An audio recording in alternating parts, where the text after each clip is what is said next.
पिता और गुरु की सेवा यदि कोई व्यक्ति करे तो भले ही उसके बाकी के साधन ना बन पा रहे हों, लेकिन माता पिता गुरु की सेवा का साधन भी उसको भगवत प्राप्ति करा सकता है। और इसका प्रत्यक्ष प्रमाण है महाराष्ट्र के पंढरीनाथ भगवान को जिन्होंने प्रकट किया, ऐसे श्री पुंडलीक। पुंडलीक भक्त की कथा बहुत कम हमारे उत्तर भारत में लोग जानते हैं। ये पहले भक्त नहीं थे। अपने माता पिता के प्रति इनकी श्रद्धा भावना नहीं थी। एक बार मां ने कहा कि बेटा हम वयोवृद्ध हो रहे हैं, तीर्थ यात्रा करवा लाओ, हमारे लिए रथ की व्यवस्था या पालकी की व्यवस्था कर दो, हम तीर्थ यात्रा कर लेंगे। तो पुंडलीक बोले कि भगवान ने 2 पैर दिए हैं, चल के चले जाओ, अब मेरे पीछे क्यों पड़े हो कि पालकी लाऊं, रथ लाऊं या कुछ लेके आऊं। तो माता पिता बोले कि दुर्भाग्य से ऐसा पुत्र है, अब क्या कर सकते हैं, चले गए। यहां पुंडलीक के कुछ मित्र, एक मित्र बड़ा धनवान था, वो रथ लेकर के आया और अपने मित्र पुंडलीक से बोला, चलो मैं नया रथ लेके आया हूं, थोड़ा घूमने चलते हैं। पुंडलीक बोला हाँ चलो। रथ में घूमते हुए जब जा रहे थे तो रास्ते में माता पिता दिखे पुंडलीक को। दोनों वयोवृद्ध बेचारे सामान लेके तीर्थ यात्रा पे जा रहे थे।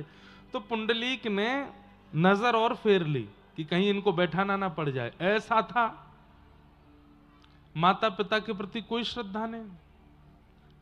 विशेष रूप से सारे युवा ध्यान से सुनिए और माता पिता भी सुनिए। आजकल, पहले एक जमाना था कि बच्चों को मातृ पितृ संस्कार सेवा के देने पड़ते थे, पर आजकल माता पिताओं को भी समझाना पड़ता है कि माता पिता कैसे बना जाए। इसलिए दोनों सुनिए, बहुत ध्यान से सुनिए। थोड़ा आगे जाकर के एक आश्रम में रात्रि हो गई, तो वहां जाकर के पुंडलीक अपने मित्रों के साथ सो गए। प्यास लगी तो रात्रि में उठे और तभी क्या देखते हैं कि 3 अत्यंत सुंदर कन्या उस आश्रम में झाड़ू लगा रही हैं। और झाड़ू लगाते लगाते लगाते लगाते अचानक से वो अत्यंत सुंदरी अत्यंत कुरूप हो गई। और जैसे ही उनका रूप कुरूप हुआ तो झाड़ू लगा करके जितनी रज वहां इकट्ठी हुई, उस रज को जैसे ही उन्होंने पुनः माथे से लगाया, फिर से सुंदर हो गए। पुंडलीक की आश्चर्य देख रहा था, दौड़ करके गया और कहा, आप तीनों कौन हो? और मैंने अभी अभी देखा आपका रूप इतना कुरूप और ये रज लगाते ही आपका मुखमंडल बिल्कुल सुंदर हो गया। मैं ये समझ नहीं पाया हूं, ये चमत्कार है कि जादू है, क्या है ये? तब उन तीनों ने परिचय दिया कि हम इस भारत में बहने वाली शुद्ध पवित्र नदियां हैं। लोग बाग हम में स्नान करके अपने पापों को धो जाते हैं, तो हमारा रूप जो सुंदर है वो कुरूप हो जाता है।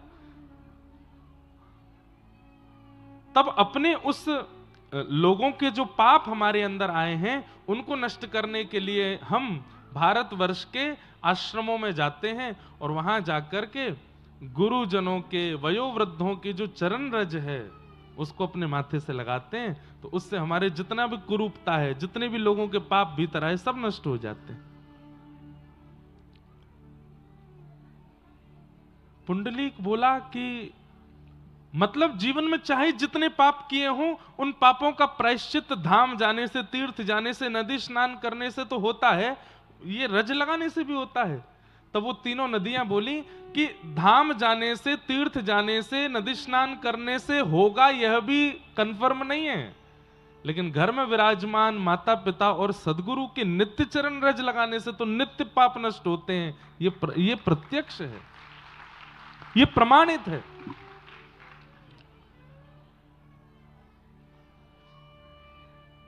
हर की पौड़ी पर इतनी भीड़ लगती है हरिद्वार में, क्यों? पाप चले जाते हैं वहां स्नान करने से। गंगा पापम शशि तापम धन्यम कल्प तरुस तथा, ये बात बिल्कुल सिद्ध है कि गंगा पाप मुक्त करती हैं। परंतु वहां आपको संकल्पित होना पड़ेगा, हे गंगा मैया मैं आप में डुबकी लगा रहा हूं, मेरे पापों को मुक्त कर दो। मैं संकल्प दे करके कहता हूं कि मैं पुनः पाप नहीं करूंगा, तब गंगा आपके पापों को निवृत्त करती है।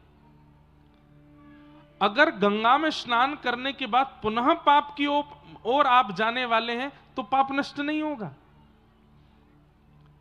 पर घर में विराजमान माता पिता, उनको संकल्प नहीं देना पड़ता, उनको तो आप नित्य प्रणाम करो, बस प्रणाम करने मात्र से वो हृदय से चाहेंगे कि आपके सारे पाप नष्ट हो जाएं। पुंडलीक समझ गए और उसी समय दौड़ करके गए और अपने माता पिता को बीच रास्ते में ही रथ में विराजमान किया, घर ले गए और घर ले जाकर के कहा कि अब तीर्थ आपको नहीं जाने पड़ेंगे, मैं आपकी यहीं सेवा करता रहूंगा और यहीं तीर्थों का जल, तीर्थों का प्रसाद आ जाएगा, और ज्यादा इच्छा होगी तो अब तीर्थ आएंगे यहां पर, आप कहीं नहीं जाएंगे, मैं आपकी सेवा करूंगा। और माता पिता को घर पर लेकर के इतने परम भक्त हो गए पुंडलीक, चरण दबाते हैं, भोजन कराते हैं, स्नान कराते हैं, उठाते हैं, बिठाते हैं, खिलाते हैं, इतनी सेवा की अपने माता पिता की। मतलब जैसे कोई व्यक्ति अपने ठाकुर सेवा में रत रहता है, ऐसे पुंडलीक अपने माता पिता को ही विट्ठल और रुक्मणी मान करके सेवा करते थे कि ये विट्ठल हैं, ये रुक्मणी हैं। जैसे हम भक्त लोग चंदन घिस के ठाकुर जी को लगाते हैं, पुंडलीक चंदन घिस के अपने माता पिता को लगाता है। हम लोग बाजार जाकर के मिष्ठान ठाकुर जी के भोग के लिए लगाते हैं, पुंडलीक घर में सामग्री बना के अपने माता पिता को भोग लगाते हैं। हम लोग पुष्प चयन करके ठाकुर जी के चरणों में अर्पित करते हैं, पुंडलीक पुष्प चयन करके माता पिता के चरणों में अर्पित करते हैं। मतलब संपूर्ण ठाकुर सेवा को माता पिता के रूप में करते हैं पुंडलीक।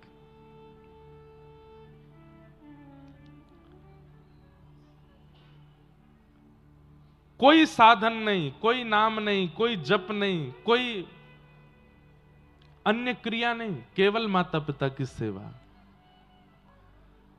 यहां द्वारिका में जैसे ही लीला पूरी करने का समय आया, ठाकुर जी ज्ञान उपदेश कर रहे हैं उद्धव आदि अपने कुछ प्रियजनों को।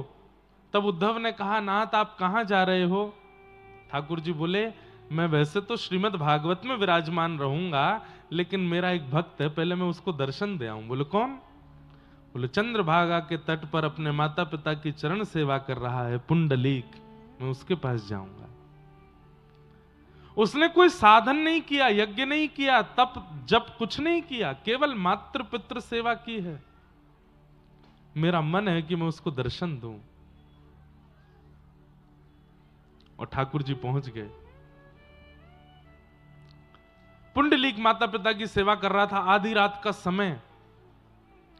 जैसे ही ठाकुर जी आए तो ठाकुर जी के श्री अंग से कस्तूरी की सुगंध आ रही थी, और वो सुगंध इतनी मनमोहक होती है कि महाराज देवराज इंद्र भी उस सुगंध को लेने के लिए तड़पते हैं, लेकिन ठाकुर जी की अंग की वह सुगंध इंद्र को भी प्राप्त नहीं होती। लेकिन जैसे ही भगवान पुंडलीक के द्वार पर पहुंचे तो पुंडलीक को सुगंध आने लगी। तो सुगंध प्राप्त करते ही पुंडलीक बोला, पता नहीं ये सुगंध कहां से आ रही है, अगर ये सुगंध मेरे माता पिता को आई तो कहीं वो बेचैन ना हो जाएं, वो गहरी नींद में हैं, सुगंधी के कारण कहीं उनको बेचैनी ना हो, कहीं वो करवट ना लेने लग जाएं। पुंडलीक दौड़ करके गया, हवा करने लगा द्वार पर कि ये सुगंधी भीतर ना आवे। ठाकुर जी चल करके आ रहे हैं तो नूपुरों की छम छम छम ध्वनि आ रही है, हाथ के कड़ूले बज रहे हैं, ठाकुर जी के श्रृंगार बज रहे हैं। तो उसका जो स्वर आ रहा है, जिनसे वेद प्रकट होते हैं, वेद की ऋचाएं प्रकट होती हैं, ठाकुर जी के नूपुरों की उन ध्वनि को सुन करके पुंडलीक अपने माता पिता के कान बंद कर रहा है कि कहीं इस स्वर से इनकी नींद ना खुल जाए।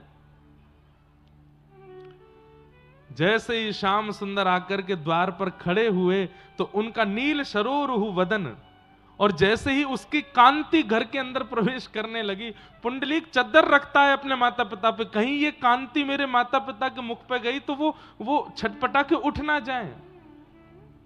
और पूछने लगा, कौन हो भाई, यहां क्यों चले आए हो? ठाकुर जी उत्तर देके बोले, पुंडलीक मैं हूं। बोले कौन मैं?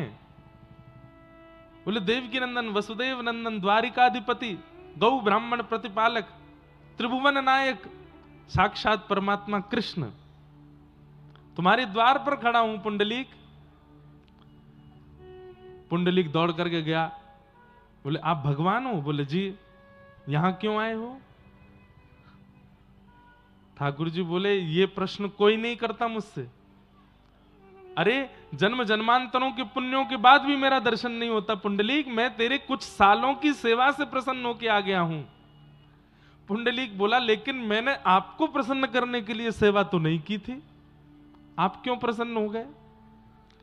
मैं तो माता पिता की सेवा उनकी प्रसन्नता के लिए कर रहा हूं, आप क्यों प्रसन्न हो गए? ओहो, मैंने सुना है आप माखन चोर हो, आप चित चोर हो, मेरे माता पिता की सेवा की प्रसन्नता की भी चोरी कर ली आपने। अरे वो प्रसन्न होने चाहिए, आप क्यों हो गए? रुक्मणी जी भी साथ में गई थी। रुक्मणी जी ने ठाकुर जी का हाथ पकड़ा, बहुत बेइज्जती हो रही है, चलो यहां से, इसलिए आए थे हम यहां पे। देवी रुको ना, ये पुंडलीक है, इसकी निष्ठा तो देखो माता पिता में। साक्षात कृष्ण, साक्षात रुक्मणी द्वार पर खड़े हैं, लेकिन ये हमको पूछ भी नहीं रहा है माता पिता के आगे। ठाकुर जी के पास आकर के हाथ जोड़ के बोला, मैं आपके आगे हाथ जोड़ता हूं, मेरे माता पिता सो रहे हैं, विश्राम कर रहे हैं, आप जाइए यहां से। ठाकुर जी बोले हम एक बार जिसके पास आ जाते हैं फिर उसको लेके ही जाते हैं। पुंडलीक बोला मैं नहीं जाने वाला कहीं, और ना मुझे जाना है, और ना मैंने आपको बुलाया। अगर आपका कोई न्यायालय होता हो तो वहां पर मैं आप पर केस भी कर दूंगा कि मैंने नहीं बुलाया था आपको, जबरदस्ती ले गए मुझे खींच के। ठाकुर जी बोले कैसी भक्ति पुंडलीक की। अच्छा भाई हम द्वार पर खड़े हैं, तुम सेवा कर लो माता पिता की, जब सेवा से निवृत्त हो जाओ तब आ जाना, तब मिल लेना हमसे, तब तक के लिए कोई आसन दे दो हमको। पुंडलीक बोला अब आसन लाओ, फिर कहोगे चाय नाश्ता पानी लाओ, फिर कहोगे भोजन लाओ, फिर कहोगे नींद आ रही है बिस्तर लाओ। अरे आसन तो दे ही सकते हो।